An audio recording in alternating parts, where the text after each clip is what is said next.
Hörmetli qarindoshlar, Sharq Turkiston Surgundi hukumati televiziyasining xabarlar programmasini ko'rishinglarni qizg'in qarshi olamiz.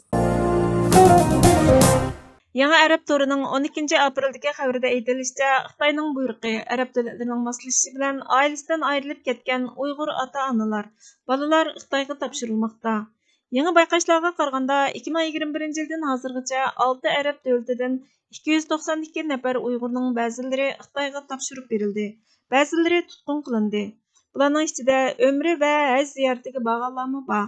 Arab dunyosining mujavharlaridan biri bo'lgan Al-Azhar universitetiga davlatning ruxsati bilan o'qishga borgan Uyg'urlardan 191 nafari 2017 yili Misr amaldorlarining Xitoy bilan hamkorlashishi natijasida tutqun qilinib, Misrdagi Tora turmasiga qamaldi, Xitoyga topshirildi. Dokladlarga qaraganda Misr, Marokash, Qatar, Saudiya Arabistoni, Suriya va Arab Birlashma Xalifaligi Beyjingga moslashib, Beyjing izlayotgan Uyg'urlarni qo'g'lash va qaytarish maqsadida o'xshamagan darajada sheriklik rol o'ynadi. Islom qarindoshligi va sadoqatmanligi Uyg'urlar uchun bexatar panohgoh emas. Islom dini maktablarida o'qiyotgan o'quvchilar haj va umra ziyoratini qilganlarga o'xshashla yer shari terrorlikqa zarba berish, qonundan sira tutqun qilishlarni haqliq chiqarish uchun terrorlikqa qarshi kurash qilish bahonasi bilan nishonlandi. Bu bayqashlarning to'g'riligi Xitoy Tashqi ishlar ministri Wang Yi Pokistonda chaqirilgan musulmon hamkorlik tashkilotining 57-chi qitimliq yig'iniga qatnashgandan keyin texmi aniqlandi. Xitoyning million dollarlik ul asliya qurilishi Sharq Turkistondagi Uyg'ur va boshqa turkiy xalqlarga yurgizayotgan irqiy qirg'inchilikqa qarata texmi ko'z yumishga sabab bo'ldi. Xitoy Arab davlatlariga milliard dollar yordam qilmoqda. Washingtonning dengiz qo'ltiqidagi faoliyatlari sababidan kelib chiqqan parakandichilik artgan neft bahosini tushirishdagi istaksizlikni keltirib chiqarganlikdan Beyjing Amerika dollarining yer shari neft bozoridagi hukmronlik o'rnini yo'qotish uchun Beyjing bilan bir qism neft sodasini xalq puliga sundirish to'g'risida suhbatlarni elib berilmoqda. Xitoy rahbarlarining Riyodga ziyorati yaqinlab qoldi. 1997 yildan 2021 yil 3 oygacha 1546 qitim tutib turish va chegirdan qo'g'lab chiqarish delosi tekshirildi.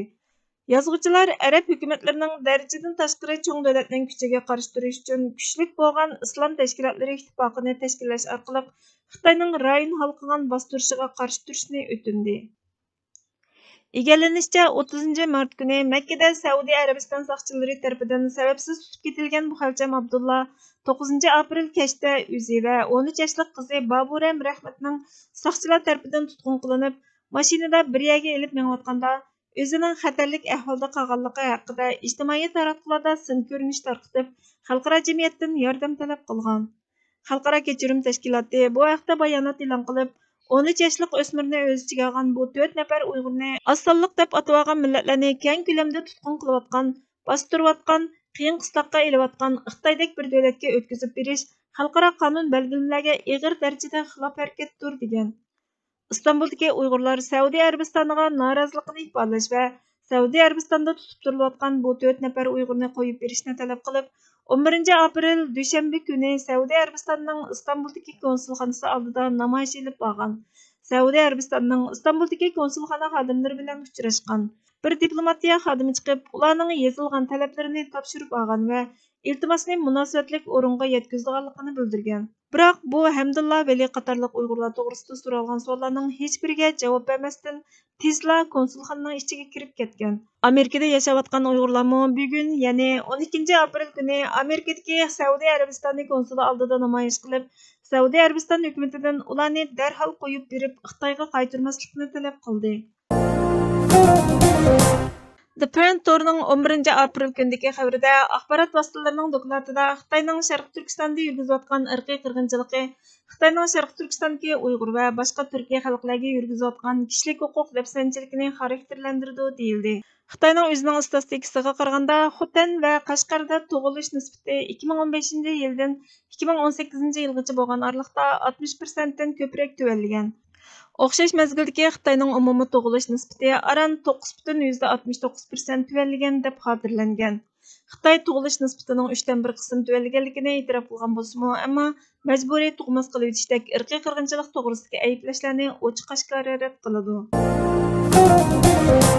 Bloomberg torining 11 aprel kundagi xabariga qaraganda, Xitoy millat vakillari majburiy emgak ahdnomasining tasdiqlanishini muzokara qiladi ekan. Xitayning yuqori darajali qonun chiqarish organi davlatning Uyg'ur va boshqa Turkiya xalqlariga qarata yo'lga qo'ygan majburiy emgakka selish siyosatini ayblashlarga qarata keyingi hafta chaqirilgan xalqaro majburiy emgakka selish kelishimi to'g'risidagi yig'inga qatnashishni muzokara qilar ekan. Shinxua agentligining dushanba kundagi doklatiga qaraganda majburiy emgakka selish kelishimining tasdiqlanishi yoki majburiy emgakka selish ahdnomasining amaldan qoldirilishi mamlakatlar xalq qurultiyi doimiy komitetining 18 apreldan 20 aprelgacha bo'lgan aralıqda chaqirilgan yig'inda kun tartibiga keladigan. Kelishimlar ayrim holda 1930 yili va 1957 yili xalqaro emgak tashkiloti a'zolari tomonidan qabul qilingan. Xitoyning Sharq Turkistondagi Uyg'ur va boshqa Turkiya xalqlariga qilgan muomalasi yaqinqi yillardan buyon G'arb bilan bo'lgan munosabatdagi talash-tortish temasiga aylanib qoldi. O'tgan yili ikki taraflik mablag' solish kelishimi to'xtatildi. 12 ayda Amerika prezidenti Jo Bayden Uyg'urlarning majburiy emgakining oldini olish qonuniga imzo qo'ydi. Xitoy diplomatiya ministrligining bayonotchisi Zhao Lijian dushanba kundagi muxbirlarni kutib olish yig'inida Amerika tadqiqotchilarining bu yakuni Xitoyga qaratilgan yomon g'arazdan boshqa narsa emas deyish orqali muthamlik qilishni davomlashtirdi. G'alba men g'alba qilaman deguchilarga mansub. Muvaffaqiyat men muvaffaqiyat qozonaman deb ishni boshlab, oxirida men muvaffaqiyat qozondim deguchilarga mansub deydi Mustafa Kemal Atatürk. G'alba, muvaffaqiyat o'zligidan insonga nisb bo'lib qolmaydi. Faqat buning uchun kuchlik iroda bilan o'zliksiz tirishib, to'lashga tegishli badalni to'lagan vaqtida ondan nisb bo'ladi. Hech bir ish qulay vujudga chiqmaydi. Vatanning mustaqilligini qo'lga keltirish texmi shundoq. O'zliksiz izlanish, ter iqitish, zo'rur tepilganda qon iqitish badaliga keladi. Mushaqqatdan qochgan inson shon sharafini qo'g'dab yashashga muyassar bo'lolmaydi.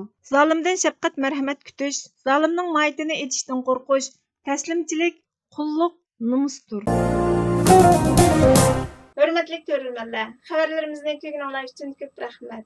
Kelar qitimli programmamiz ko'rishguncha Allohga omonat bo'lgaysizlar.